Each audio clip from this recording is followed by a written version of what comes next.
So yeah, this is going to be a brief presentation on the realities of studying abroad. Better put, I think the challenges of studying abroad.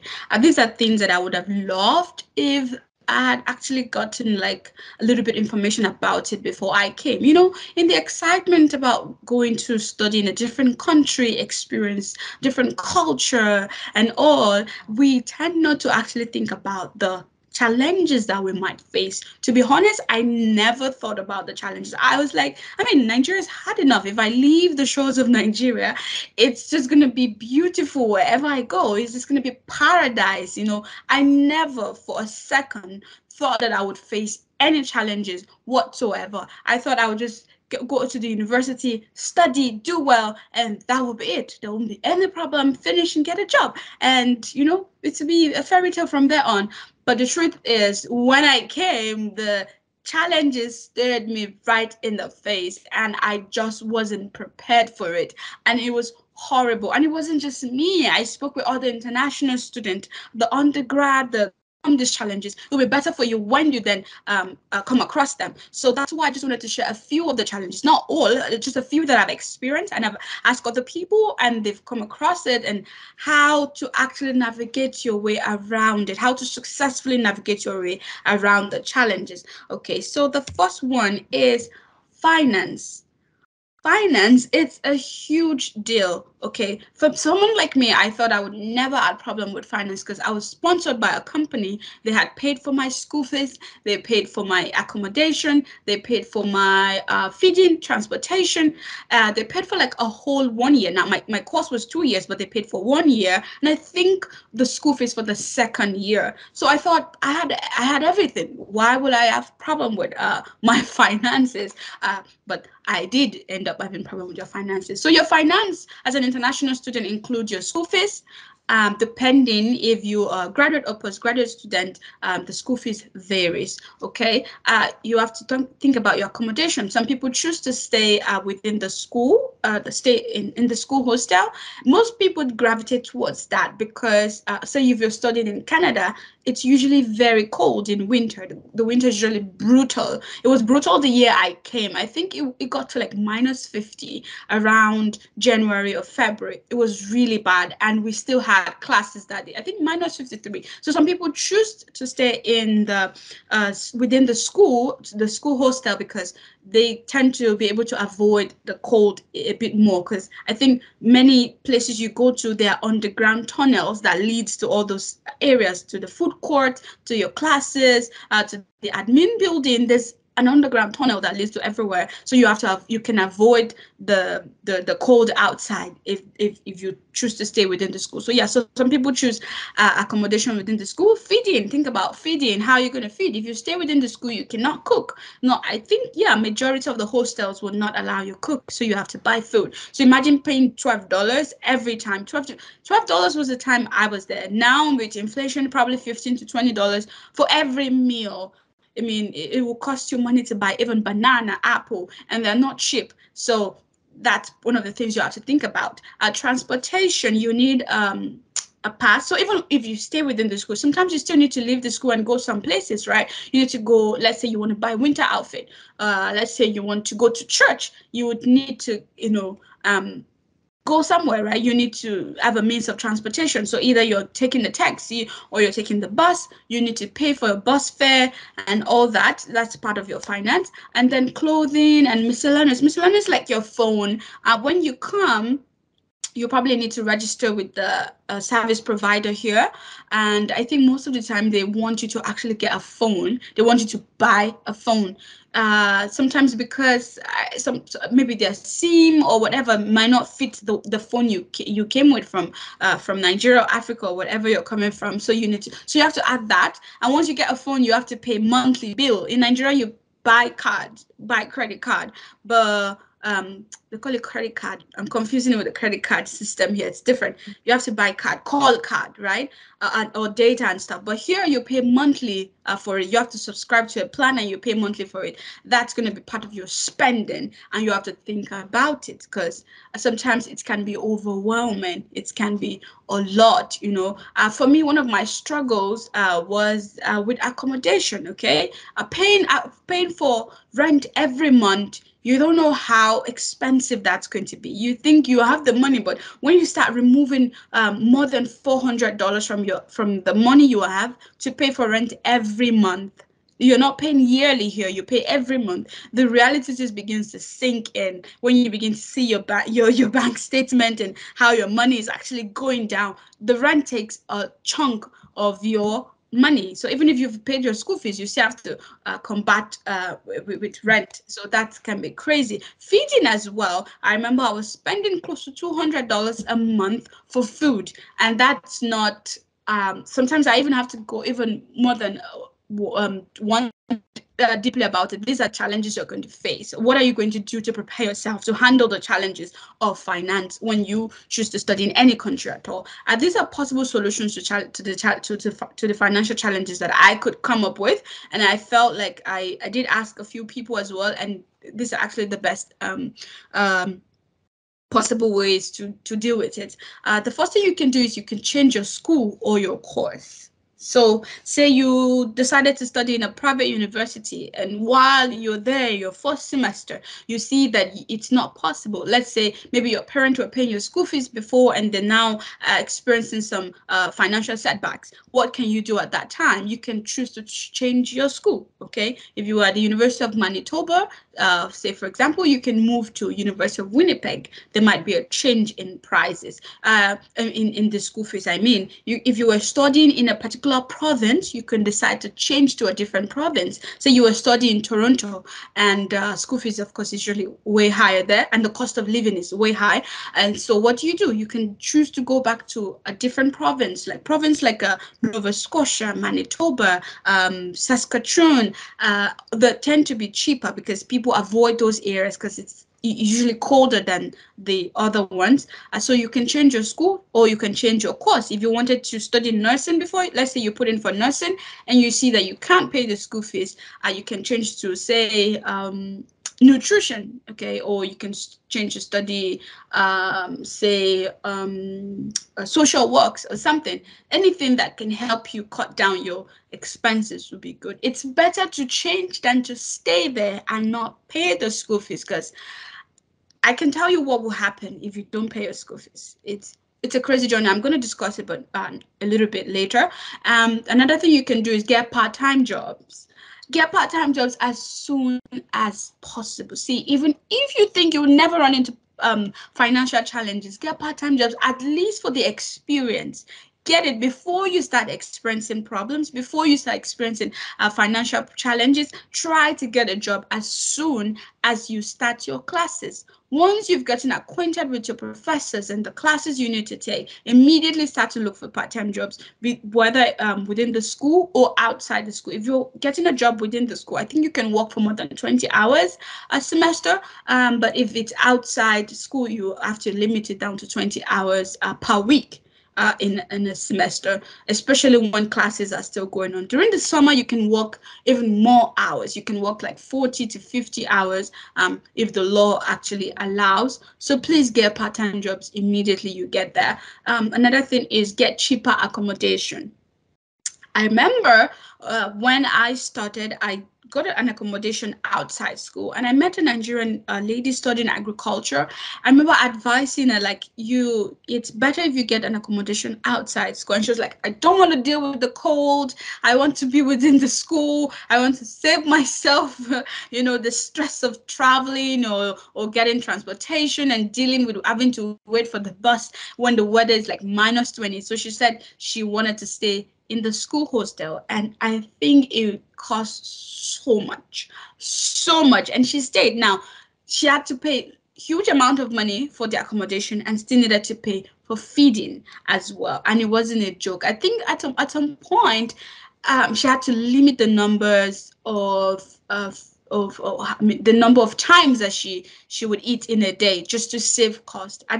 When she got tired and frustrated, she had to even move out of the school hostel and choose a cheaper accommodation in town. So please don't wait till you get to that particular point to decide that you need a cheaper accommodation. So many people come and they want to stay in apartments. Apartments are more expensive than staying in, say, a house that has a lot of students. Okay, so many places within or closer to school tend to have houses that are for rent to students, and you have like 45 or 6 students living in a particular house. You each have your room. I think you might have to share bathroom and kitchen. To stay in a house rather than an apartment. Okay, and if you do want to stay in an apartment, try to get a roommate to cut down cost. Okay, another thing to do is, yes, cut down on your miscellaneous spending, like your food, phone bills, clothes, entertainment. When it comes to food, many Nigerian people, including myself, tend to prefer Nigerian food. It doesn't matter wherever we are, we want to eat Nigerian food. I know people who don't like pizza. Some people don't like, I personally don't like pizza anyway. Some people don't like burgers. I don't like burger. Okay, I'm a typical Nigerian. So you need to cut down on food. And I think the best way to do that is to kindly stay away from Nigerian food. Stay away from Nigerian restaurants. Stay away from stores where they sell Nigerian food items, because those tend to be very expensive. I think in my first year, I did not step foot into a Nigerian restaurant for several months. And that saved me a lot of money. The food items are usually higher because, they have to import it.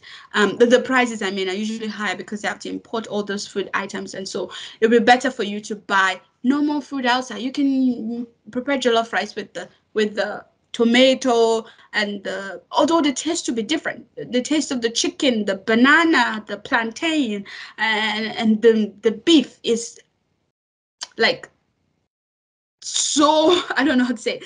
It's so different from the taste from the Nigerian one. It's so different. I remember I went month without eating beef because I hated the taste. It was so it wasn't good, and of course that affected my health because then I was low on protein and iron because I was staying away from beef. Okay, the chicken too was horrible. You had to find another way to cook it that will make it tasty and all. But over time, I've gotten used to it, and so it's not as bad as it is. I'm no longer schooling, so I can afford to go to a Nigerian supermarket to get food items. But when I was a student, I stayed away from that. So please stay away from Nigerian food. Stay away from Nigerian restaurant. Okay, other restaurants will give you large portion of food for small amount, but Nigerian restaurant you pay huge amount of money and they still give you small portion. It's so unfair. So stay away. Phone bills. One of the trap that international students tend to fall into is the phone bill system, okay, that they run here, where when you go to say uh, a service provider to get a phone, they tell you, oh, we have this $0 system where they say, oh, you don't have to pay upfront. Okay, we'll charge you monthly, and then you will know you go get the most expensive phone because you don't have to pay anything. You just walk out of that store with nothing. Just give them your credit card or your whatever, and they won't charge you nothing. See, so you think, oh, let me just get the best phone. Let me get the best a bundle and all. Only when the bill comes, that's when your eyes will open. That's the mistake I made. I sincerely, with all my heart, wish someone explained that to me. I would have gotten a cheaper phone. I bought I think I bought the newest iPhone for that year. Because I walked out of the store with, I got an iPhone, I got no, it wasn't an iPad, it was a Samsung tablet. I think they came together as a sort of a deal or whatever. I got that only to go home and the first bill came, and it just knocked the wind out of me because every month I still had to pay like over $100. Imagine for a student, you still have your school fees, your accommodation, your feeding, and you still have to buy books and transportation, and then you're removing more than $100 out of your money to pay for phone, for whatever, and I just could not go and change it. I wished someone had told me. So please, when you come, try to look for there are different service providers, so some are cheaper than the others. Look for the cheapest, and please don't go and buy phone. Don't, at that point, don't try to show people in Nigeria that you've arrived. Don't do that, okay? Once you show them that you've arrived for a month, what will happen the remaining years that you still have? When it comes to clothes, you can try to buy clothes when there's like deals, okay? Some stores have clearance deals where the prices for the clothes will be cheaper than on a normal day. Try to go on days like that. You can also buy second, Nigerian, we call it second-hand used clothes. Yeah, you can buy that. They sell them in thrift stores here, or Salvation Army or something. I think in US you can go to places like Target. It's cheaper to buy clothes there than to go to places like, say, Winners, H&M, and all these expensive places. So please try to get your clothes from places that are cheap, so you don't spend too much. Entertainment, yeah, like maybe you need to pay for Netflix, you need to pay for Amazon Prime, you need to eat out. Try to eat out less. Try to order food less. Make sure you do a lot of your cooking yourself. If you're someone who likes coffee, try to get these coffee makers and stuff and do it at home yourself rather than going out to buy it every day. Those price and the amount and add up at the end of the month. So eat out less. Try to prepare your own food yourself. This will help you actually be able to have your finances in check, okay? So you won't have to get to a point where you are in crisis. Imagine in winter you don't have money to pay for your accommodation. What will happen? Your landlord will definitely, throw you out. So what will happen? Where will you stay? You don't want to get to that point. It's a scary reality, okay? It's different when it's in summer and that happens. You can always find your way around, but in winter and all, you don't want to deal with that. So you always have to make sure that you have your finances well sorted out, okay? That's solution to finance. The next thing is racism. Racism is discrimination because of one's race.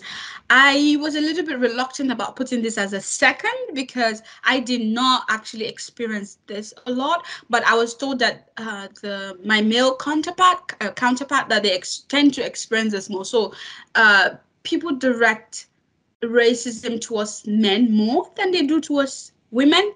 So maybe that would account for why I never experienced it. And also between Canada and US, I think people tend to experience racism more in US and other countries compared to Canada. I'm not saying that it doesn't happen. It happens, just that it's rare and it would not happen on a daily basis. Okay, so I've never encountered anyone who discriminated against me based on my skin color, but it's something that happens a lot. The way people talk to you, maybe some things that people might think it's a racist statement to say, maybe I might not consider it a racist statement to say, but I remember one of my experiences was I had gone to eat dinner with a family, and the woman was asking me if there was electricity where I came from. And I was like, I stay in the city, there's electricity in the city, and even in villages, there electricity in many parts. So someone else might find that a bit of a racist comment. I found that I consider that as an ignorant statement. She just wasn't aware of how things run in Africa, apart from what she watched on BBC and CNN and all. But it can be really tough for other people. It might be they might do something really critical, something really harsh to someone based on their race. So if that happens to you, how do you navigate your way around it? And the thing is, respectfully stand up for yourself. After reading many experiences of Nigerians who traveled down to Canada online, I noticed that some Nigerians tend to be a little bit how do I say it? They tend to not want to speak up for themselves because there's that fear of what if they deport me? What if I have problem with them? So I've seen people in a situation where they should speak up for themselves. They would rather take it in. They would rather, let's say at a place of work, someone is treating you badly, someone is not respecting you, someone is I don't know, undermining your intelligence. But I've seen cases where Nigerians would rather take it in rather than to speak up for themselves. Please don't do that. They're not going to deport you for speaking for yourself. As long as you do it respectfully, okay? If you're angry at the time, try to cool down before you speak up, okay? But always try to speak up for yourself. And people have no choice but to actually address the issue if you speak up for yourself. So if you see that they're treating you differently than other people, speak up for yourself. Also report to appropriate quarters. Okay, there are what's it called? There are bodies that support international students in every school. Try to go to all those places and report if your professor is treating you differently, if students in your class are discriminating against you. Report to appropriate quarters, and I assure you they will take it up and do something about it. And then the next thing to do is not to dwell on it. Try not to dwell. Try not to let that fear grip you. Try not to spend much of your time thinking about it. I think it will affect you mentally, and it will affect how you then begin to relate with people. Either you relate with them very aggressively, or then you become too passive. Please do not dwell on it. They're probably ignorant, or they're probably looking for something about you, and when they can't find it, they then resort to your race, and that is really horrible. But do not spend your time dwelling on it. Just deal with it the best possible way and let it go. Okay, let it just get past it. Okay. The next thing that people deal with in studying abroad, or the next challenges that people are studying abroad, is loneliness. Yes, lonely. This is really crazy. You might think it's minute. It's nothing. It's not. I've heard Nigerians studying abroad saying they wanted to just quit and go back home. They wanted to just quit and go back home. And I think many of us experienced it. I experienced it. It's horrible.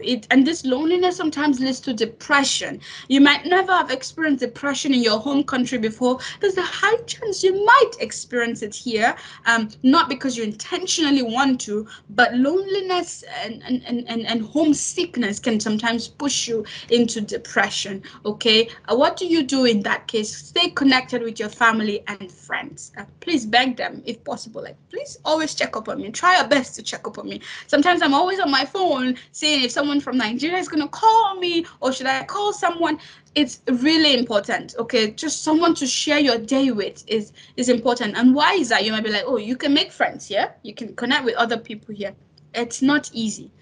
It is not easy to connect with people. Even to connect with Nigerians here, it's not easy. It's really hard. I remember the first week I was in Canada, I was so used to the Nigerian system that when I was going, I think I was going somewhere, and I met a black person on the road, and I was like, oh, first black person. Hi. I was so happy. I'm like, I'm just going to say hi, you know? And I said hello, and the person walked past me without responding at all.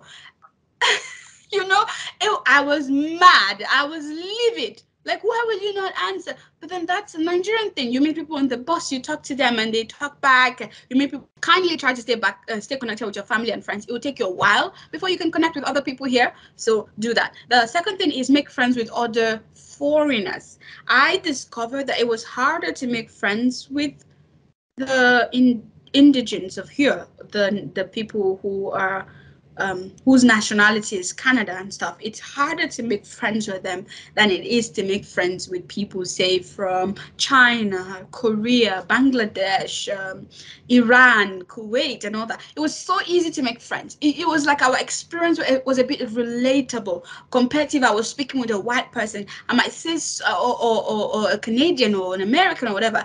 I might say something and they don't understand where I'm coming from, or they might say something I don't understand where they're coming from. So making friends with them becomes really hard. And I noticed their friendship tends to be a bit superficial. They just want to say, oh, hi, how are you doing? They really don't even care if you're fine or not. You just say fine, and they get on with their lives. Compared to if you're to speak with other foreigners, they are a bit more in-depth in their friendship. So make friends with other foreigners. Do not just wait and say, I want to make friends only with Nigerians. It doesn't make it easier because they're Nigerians. I feel like people go through some sort of changes when they go abroad. There's some sort of a character change, a shift in their mindset. Some people really want to act like the people here already, and so they might be a bit cold.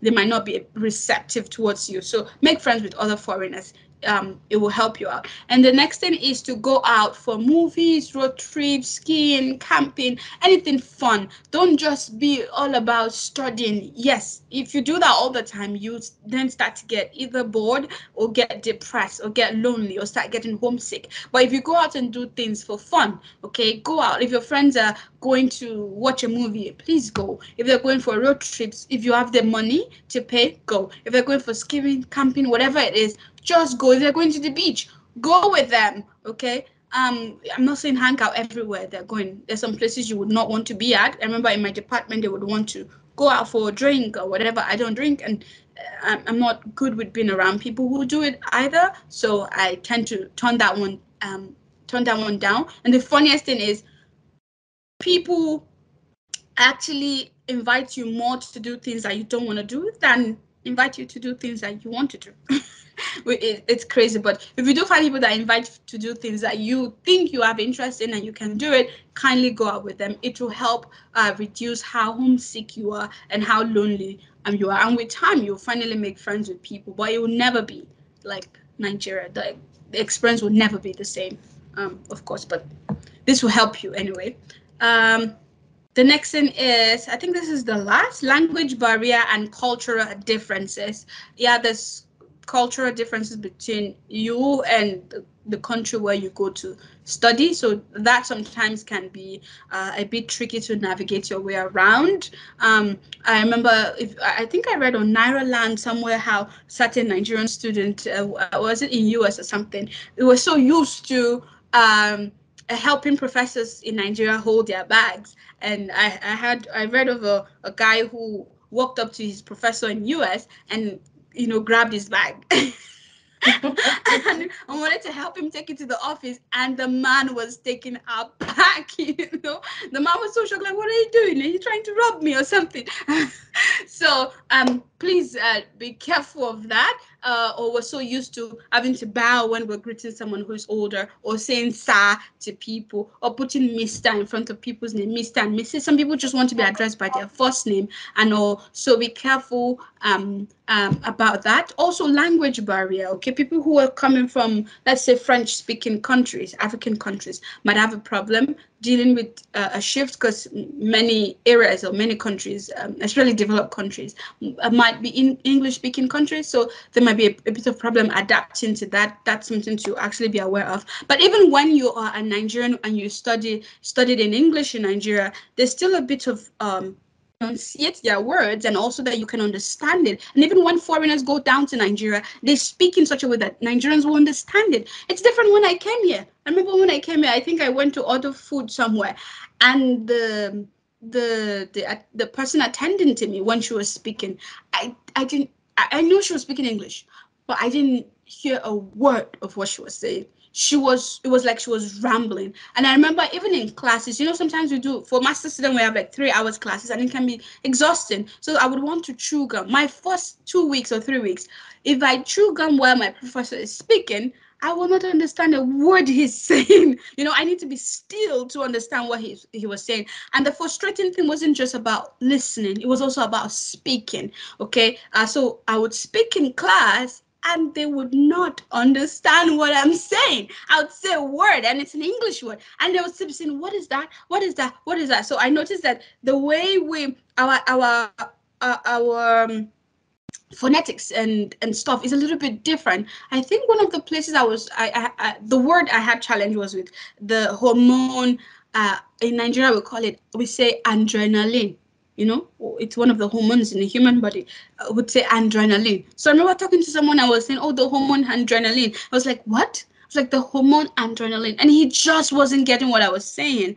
It took me a while to figure out that it's actually the hormone adrenaline. So it seems the way you pronounce it also determine if they will understand what you're saying or not. And it was important for me as someone studying art and humanities, because we needed to do a lot of presentation, we needed to do a lot of contribution in classes, because they grade you based on that. They grade how you participate in class. So imagine how frustrating it is for you to keep talking in class and everyone don't understand you. It's exhausting, but give yourself grace. That's how to navigate around it. Give yourself grace. It's going to take you a bit of time to adjust to how certain words. It doesn't mean all Nigerian words are not pronounced properly, or whatever.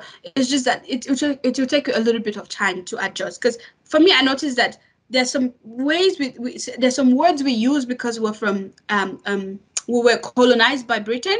It's different from the way certain words are used when people speak English in America and Canada. Okay, say for example, the hairstyle in Nigeria, that when you bring it down here, it's called fringe in Nigeria, and I think even in London as well, they would call that fringe. But here they would call it bangs. So imagine someone is talking to me and say, "Oh, I had this hairstyle, I got myself bangs," and you're like, "Banks? Like you went to the bank?"